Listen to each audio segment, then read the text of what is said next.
Assalamualaikum warahmatullahi wabarakatuh. Apa kabar anak-anak?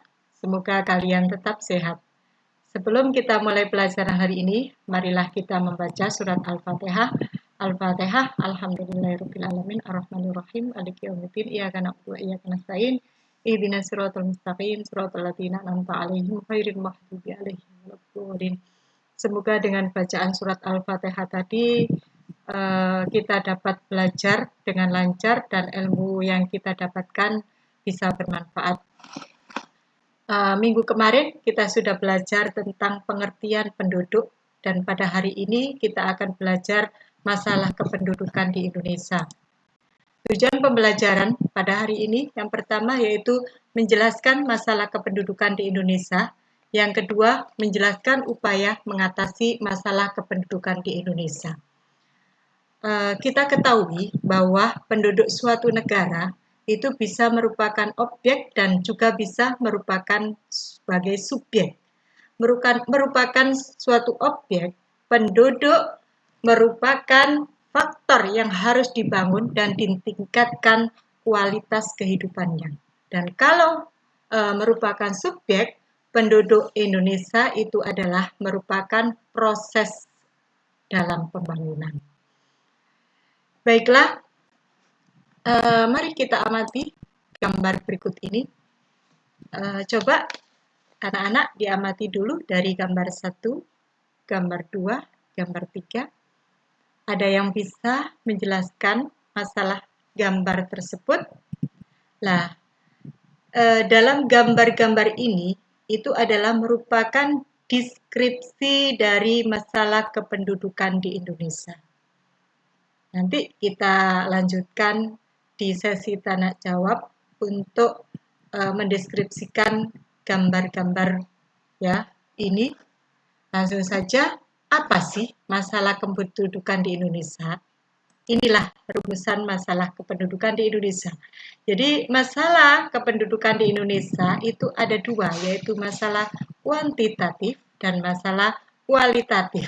Ya, masalah kuantitatif itu adalah jumlah penduduk besar, pertumbuhan penduduk tinggi, persebaran penduduk tidak merata. Masalah kualitatif yaitu tingkat kesehatan penduduk rendah, tingkat pendidikan rendah, tingkat penghasilan yang rendah. Nah, anak-anak, kira-kira sampai sini ada yang tanya?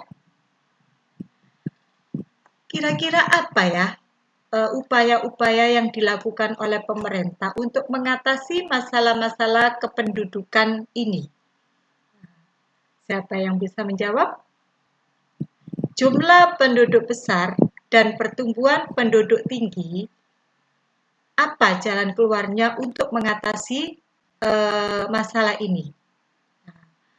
Pemerintah ya mensosialisasikan yaitu program keluarga berencana, membatasi bahwa keluarga mempunyai 2 anak saja cukup. Yang kedua yaitu memberikan tunjangan bagi PNS ya, cukup hanya 2 anak. Jadi mungkin ini juga menghilangkan mitos dalam agama. Dalam agama itu kan banyak anak, banyak rezeki. Jadi kalau anaknya banyak, rezekinya banyak. Ya. Kemudian masalah persebaran penduduk tidak merata. Diatasi dengan jalan apa? Yang pertama yaitu dengan jalan transmigrasi. Jadi transmigrasi itu adalah perpindahan penduduk dari pulau yang padat penduduknya ke pulau yang jarang penduduknya.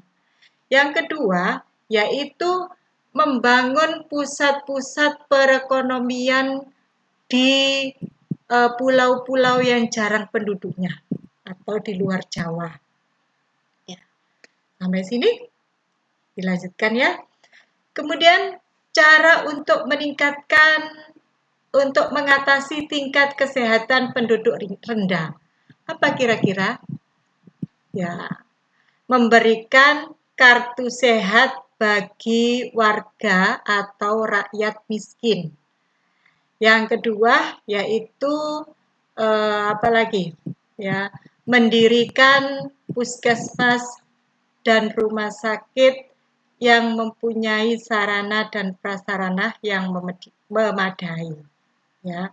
Kemudian meningkatkan gizi penduduk Indonesia. Tingkat pendidikan rendah bisa diatasi dengan apa?